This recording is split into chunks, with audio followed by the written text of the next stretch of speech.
Staff Sergeant Daniel Hayes stood just outside the airport doors, the cold wind brushing past his uniform. After 14 long months overseas, he was finally home. His heart raced, not from nerves, but from something deeper: hope, maybe even fear. He was going to surprise his son today. 12-year-old Ethan had no idea his dad was coming back early. Daniel had planned it that way. He wanted to show up at Ethan's school and wrap him in the biggest hug, just like they used to. He imagined the look on his son's face, the tears, the laughter. But what if things had changed? The bond between Daniel and Ethan was strong, stronger than most. Ethan's mom had passed away when he was just 5. Since then it had been just the two of them, father and son. They did everything together when Daniel was home, camping in the backyard, making pancakes on Sundays, and watching superhero movies late at night. Before his last deployment, Daniel knelt beside Ethan's bed, held his tiny hand, and said, "I'll always come back to you."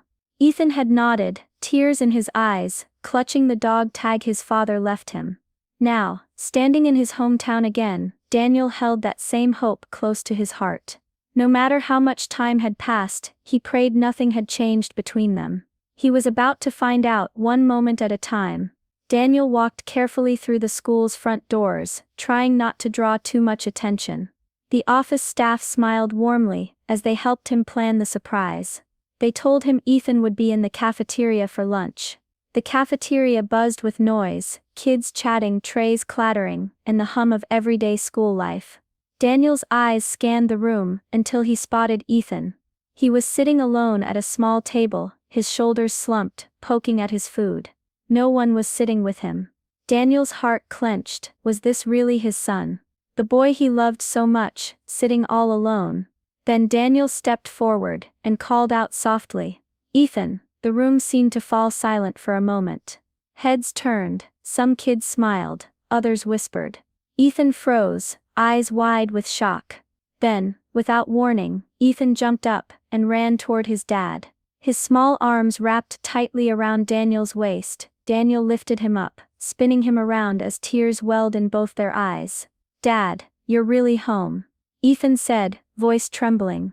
The other kids started clapping.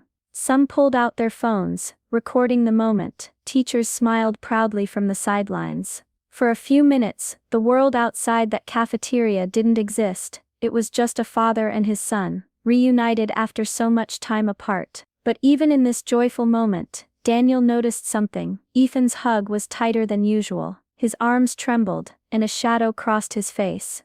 Daniel's mind whispered a question he wasn't ready to ask yet. What's really going on with my boy? That evening, Daniel and Ethan sat together at the kitchen table. Daniel watched his son quietly push food around his plate, but say very little. The house was warm and filled with the soft glow of the lamp, but Ethan seemed far away. "Hey buddy," Daniel said gently. "How was school today?" Ethan shrugged, eyes fixed on his plate. "It was fine," he said softly. Daniel didn't believe him.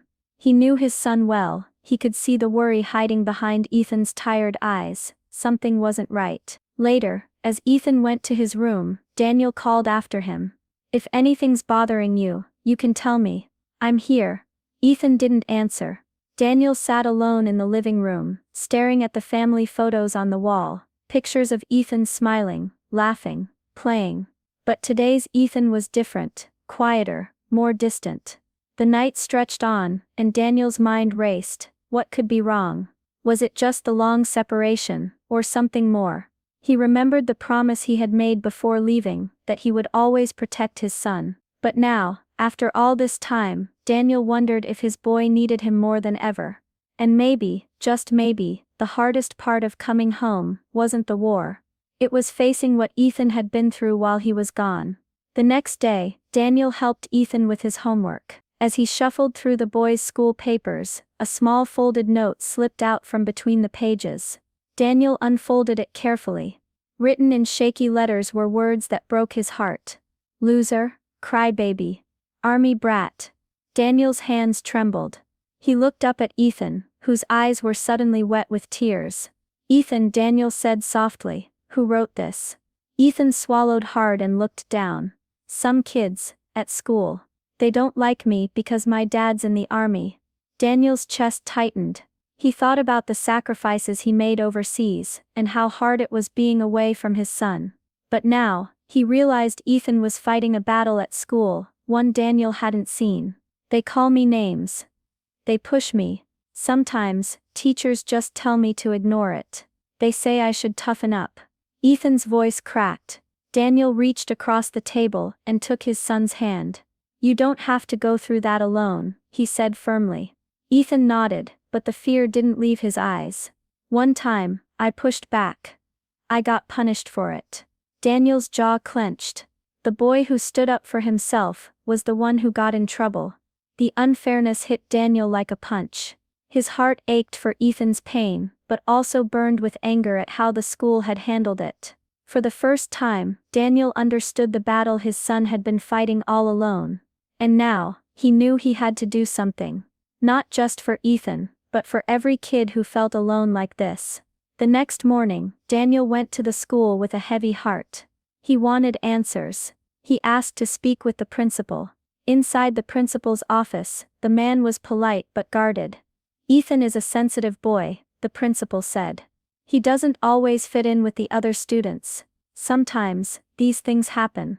Daniel's voice was calm but firm. I'm hearing that Ethan's been bullied for over a year, and that some teachers might have ignored it or even blamed him. Is that true? The principal shifted uncomfortably. We try our best. Sometimes kids just need to learn to deal with challenges on their own.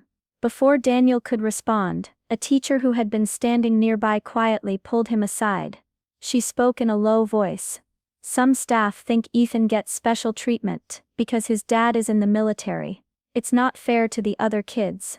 Daniel's heart sank. He hadn't expected this. The teacher hesitated, then added. And once, Ethan was punished when he defended himself. They said he caused trouble. Daniel stared, trying to hold back his anger. His son had been punished for standing up to bullies. He left the school that day feeling hurt and frustrated. The place that was supposed to protect his son had turned against him instead. But Daniel wasn't giving up. He promised himself he would find out the whole truth, no matter what it took. That night, Daniel sat at the kitchen table, his mind racing. He didn't want Ethan to see how angry and hurt he was.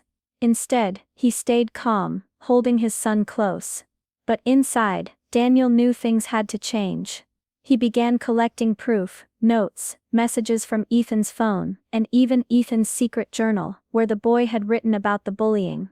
Daniel also spoke quietly with two other parents.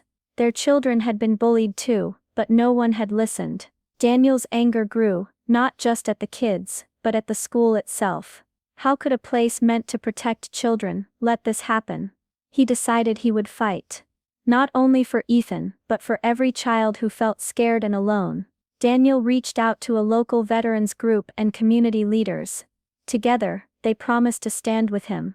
The next steps wouldn't be easy, but Daniel knew one thing: he would not back down. Because a father's love was stronger than fear or silence. And he was ready to make sure Ethan, and every child, was safe. A few days later, Daniel returned to the school, but this time, he wasn't alone. Reporters, local veterans, and members of the school board stood with him.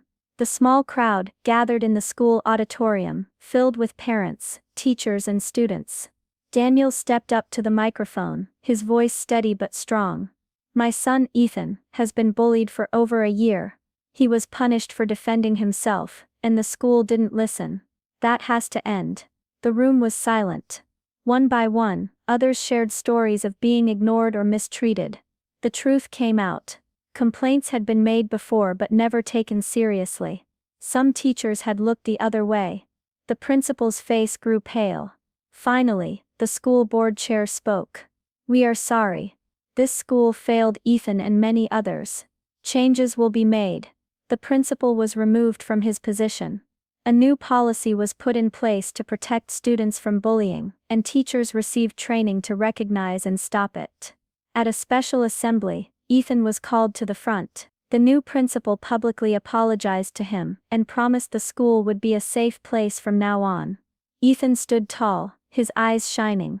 For the first time in a long time, he smiled without fear.